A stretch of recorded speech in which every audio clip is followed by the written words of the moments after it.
우리가 8가지 학습 방법을 배워보았는데요. 본문에서는 글에 사용된 설명 방법을 중심으로 글의 내용을 파악해 보셔야 됩니다. 그래서 74쪽부터 우리는 왜 간지럼을 느낄까라는 본문을 구체적으로 배워보겠는데요. 여러분은 간지럼 잘 타세요? 듣기 전에 73쪽에 보시면 자신이 평소에 간지럼을 잘 타는지 생각해보고 간지럼과 관련하여 궁금한 점을 떠올려보자 라고 되어 있는데 선생님은 평소에 간지럼을 잘 타는 편입니다. 그래서 간지럼이 왜 느껴지는지 궁금했던 적이 굉장히 많은데요.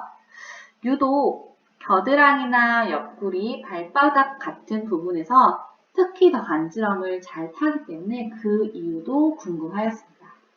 여러분도 간지럼과 관련해서 궁금한 점이 있었는지, 그리고 간지럼과 관련된 사건, 경험, 혹은 주변에서 유독 간지럼을 잘 타는 친구들, 혹은 잘 타지 않는 친구들이 누가 있는지 한번 떠올려 보시면 좋을 것 같습니다. 자, 우리 74쪽부터 배워보도록 하겠습니다. 우리는 왜 간지럼을 느낄까? 74쪽 펴주세요. 본문은 다양한 설명 방법을 사용하여 간지럼의 특성을 설명한 글입니다. 따라서 글에 사용된 설명 방법, 우리가 배웠던 8가지죠. 그 설명 방법이 간지럼의 특성을 효과적으로 드러내고 있는지 확인하며 글을 읽어주면 되겠습니다. 자, 74쪽부터 보겠습니다.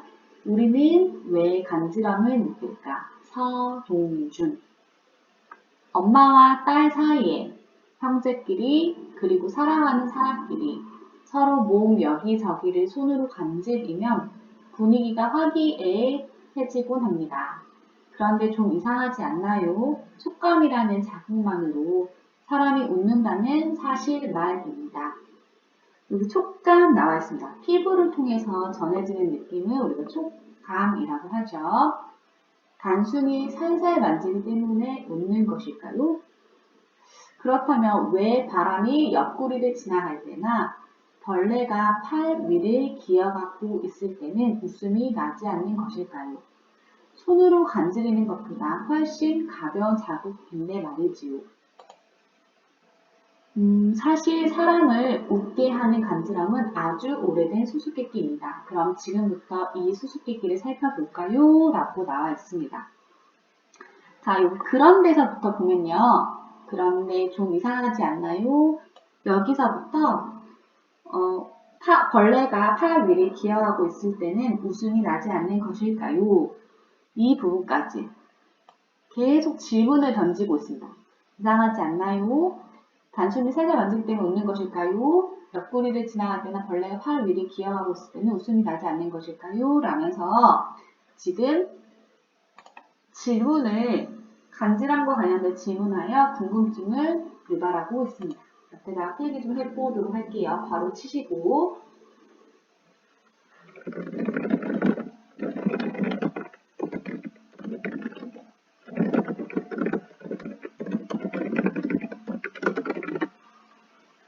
간지럼과 관련된 질문을 하며 궁금증을 유발하고 있습니다.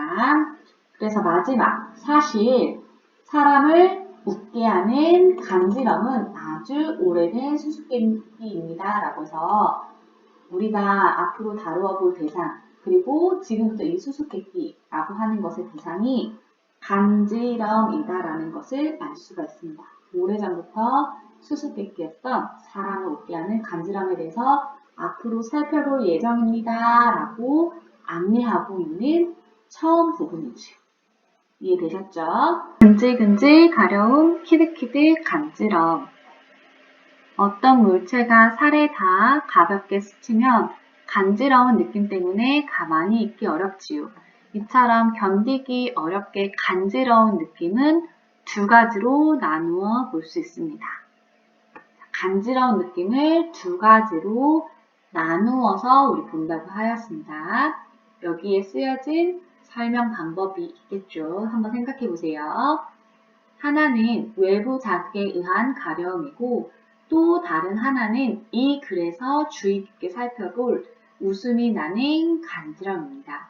이 둘은 어떻게 다를까요? 라고 되어 있습니다. 먼저 간지러운 느낌, 견디기 어렵게 간지러운 느낌이라는 상위 개념을 한 가지는 외부 자극에 의한 가려움, 또 하나는 웃음이 나는 간지럼, 하위 개념으로 나누어서 보고 있습니다. 여기에 쓰인 설명 방법은 구분이죠. 구분이고요. 그 다음에 이 둘은 어떻게 다를까요? 라고 두 가지 대상의 차이점, 다른 점을 우리가 살펴보자 라고 되어 있습니다. 그럼 앞으로 나올 설명 방법으로는 대조가 쓰일 것으로 우리가 예상해 볼 수가 있습니다. 그러면 우리가 가려운 것과 간지럼 두 가지의 특징이 이렇게 대조로 나타날 것이라고 예상을 해볼 수가 있는데요.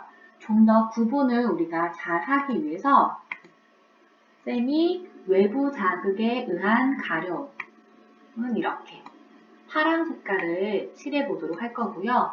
그 다음에 웃음이 나는 간지럼 이 부분은 노란색으로 칠해 보도록 하겠습니다. 그래서 가려움과 간지럼 밑에 나오는 특징들이 가려움에 관한 것인지 간지럼에 관한 것인지 이렇게 우리가 형광펜으로 칠해보면서 한번 읽어보도록 하겠습니다. 여러분도 같이 형광펜 꺼내서 같이 우리가 구분하면서 읽어보도록 합시다.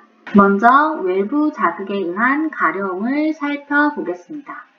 두 가지 중에 외부 자극에 의한 가려움 먼저 살펴본다고 합니다. 벌레가 팔 위를 누비는 상황을 생각하시면 됩니다. 첫 번째, 벌레가 팔 위를 누비는 상황. 굉장히 성가신 가려움이지요. 몸 전체의 피부에서 나타나는데 몸 전체의 피부에서 나타난다고 합니다. 특징은 아주 약한 움직임으로 발생한다는 것입니다.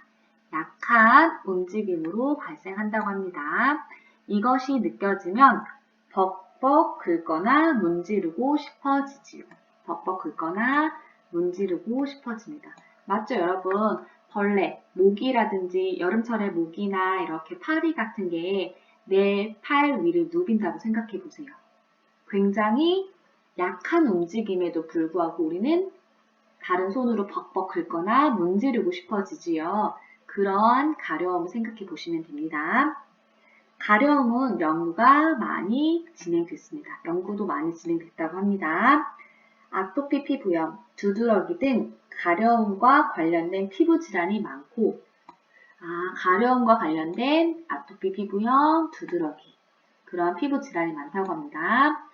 하나같이 견디기 어렵기 때문이지요. 과거에는 가려움을 통각의 일종으로 여겼습니다. 통각의 일종으로 여겼다고 하는데 통각은 옆에 써있죠, 여러분. 고통스러운 감정이 따르는 감각, 아플 통자입니다. 그래서 피부의 자극이나 신체 내부의 자극에 의해 일어난다. 그러니까 가려움이 고통스러운 감각으로 여겨졌다고 합니다. 통각의 세기가 약하면 가려움이 발생한다고 생각해 왔지요. 하지만 최근 통각이 약하다고 해서 가려움을 느끼는 것이 아니라 최근 연구에서는 가려움을 느끼는 신경이 따로 있다는 사실이 드러났습니다. 라고 나와 있습니다. 여기 두 번째 단락에서는 외부 자극에 의한 가려움을 살펴보겠다 하면서 여러 가지 특징이 나오는데요. 벌레가 팔 위를 누비는 상황, 그리고 몸 전체에서 나타나고 약한 움직임으로 발생하고 벅벅 긁거나 문지르고 싶어지고 연구가 많이 되었고 피부 질환과 관련이 많고 통각의 일종이고 가려움을 느끼는 신경이 따로 있다는 최근의 연구가 있다고 합니다. 이런 것은 가려움의 특징이겠죠. 이번에는 이 글에서 본격적으로 주목할 웃음이 나는 간지럼을 살펴보겠습니다. 이것은 신체의 특정 부위에서 잘 일어나며 위에 우리가 가려움과 조금 다른 부분이죠.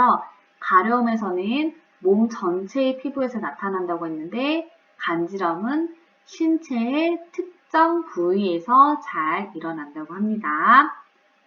가려움보다 더 강한 촉감 때문에 생긴다는 특징이 있습니다.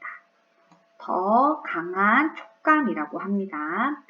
간지럼도 가려움과 마찬가지로 이전에는 통각으로 여겼습니다. 과거에는 이것 또한 고통스러운 감정이 따르는 감각, 통각으로 여겼다고 합니다. 1939년에 솜털로 고양이를 살살 간지리는 실험을 한 결과 고양이의 통각과 관련된 신경들이 반응했고 이를 본 실험자가 간지럼이 통각과 관련이 있다고 주장했습니다. 그 뒤의 연구들도 간지럼은 통각과 관련이 있다는 사실을 뒷받침했지요. 그런데 1990년 이와 반대되는 연구 결과가 나왔습니다. 척수 손상으로 통증을 못 느끼는 환자들도 간지럼을 탄다는 것입니다. 간지럼의 원인이 통각만이 아니었던 것입니다. 간지럼의 원인은 다시 혼란에 빠지게 되었습니다.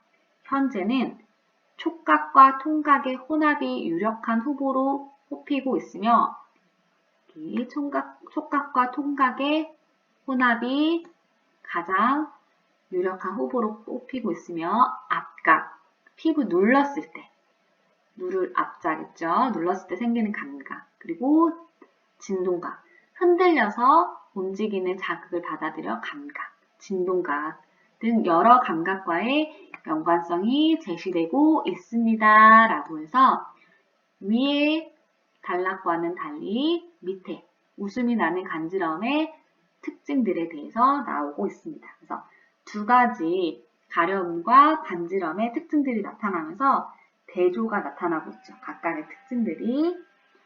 자, 여기 옆에 보시면 1990년의 연구 결과는 우리에게 무엇을 알려주는가 라고 되어 있습니다. 어떤 것을 알려주나요? 네, 간지럼의 원인이 통각만이 아니다라는 것을 알 수가 있죠. 한번 필기해 보도록 할게요. 위에다가 쓰도록 할게요.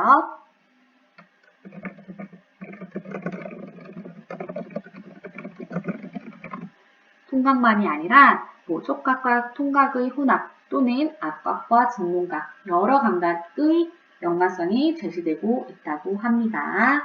이 부분 꼭 필기해 주시기 바랍니다. 왜 간지럼을 타게 됐을까? 왜 가려움을 느끼게 되었는지는 설명하기 쉽습니다. 가벼운 자극이라도 문지르거나 긁는 반응을 해야 곤충이나 기생충 같이 몸에 해로운 것을 1차적으로 막을 수 있기 때문입니다. 여기서 가려움을 느끼게 된 이유를 인과의 방법으로 나오고 있죠. 원인과 결과로 나와 있습니다. 인과라고 필기해 보겠습니다. 인과. 가려움을 느끼게 된 이유가 곤충이나 기생충 같이 몸에 해로운 것을 1차적으로 막을 수 있기 때문에 가려움을 느끼게 되었다. 원인과 결과, 인과가 나타납니다. 또 하나 여기에 사용된 설명 방법이 있는데요. 곤충이나 기생충 같이 몸에 해로운 것을 1차적으로 막을 수 있다라고 되어 있거든요.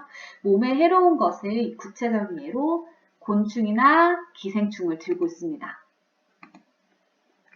예가 쓰였으니까 뭘까요? 설명 방법? 예시겠죠. 필기해주세요. 그래서 일단은 여기에서도 가려움에 대해서 나오고 있는데 곤충이나 기생충 같이 몸에 해로운 것을 1차적으로 막을 수 있기 때문에 우리가 가려움을 느낀다라고 가려움의 원인이 나오고 있습니다. 이 부분도 앞과 동일하게 파란색깔 형광펜을 칠해 보도록 하겠습니다. 여러분도 똑같이 형광펜 두 가지 색으로 칠해주세요. 하지만 간지럼은 다릅니다. 간지럼을 타지 않는다고 해서 살아가는데 크게 불편한 점은 없어 보입니다. 진화적으로 간지럼을 타게 된 이유를 찾을 수 있을까요? 먼저 서로 간에 친밀해지는 작용을 한다는 해석이 있습니다. 자, 간지럼에 대해서 나왔죠. 서로 간에 친밀해지는 작용을 한다. 그러니까 간지럼을 타게 된 이유에 대한 해석으로 첫 번째, 친밀해진다 라는 해석이 있다고 합니다. 계속 읽어보겠습니다.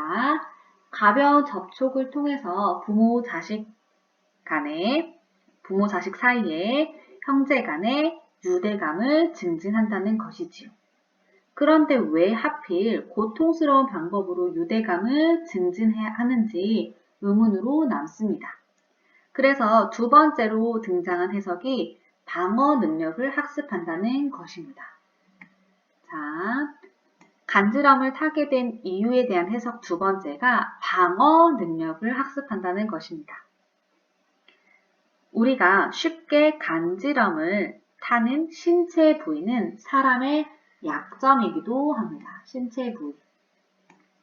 목, 겨드랑이, 옆구리 등이 바로 그런 부위이지요. 자, 여러분 여기서도 우리 알 수 있습니다. 간지럼을 쉽게 타는 신체 부위의 구체적인 예가 나왔죠. 예가 나왔습니다.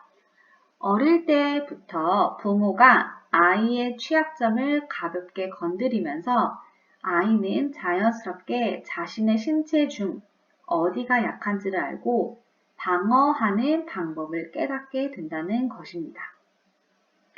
이 두 가지를 엮어서 설명하면 조금 자연스러워집니다.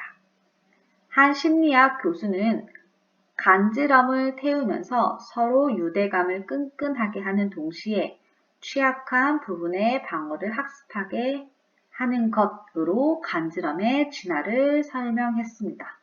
위에 나온 두 가지 해석, 친밀해지는 것, 그리고 방어 능력, 이것을 교수가 정리해 준 것이죠. 유대감을 끈끈하게 하고 동시에 취약한 부분의 방어를 학습하게 한다 라고 나와 있죠. 이 부분이 여기 옆에 나와 있는 이 글에 나타난 간지럼을 타게 된 이유이기도 하죠. 이 부분은 똑같이 필기해 주시면 됩니다.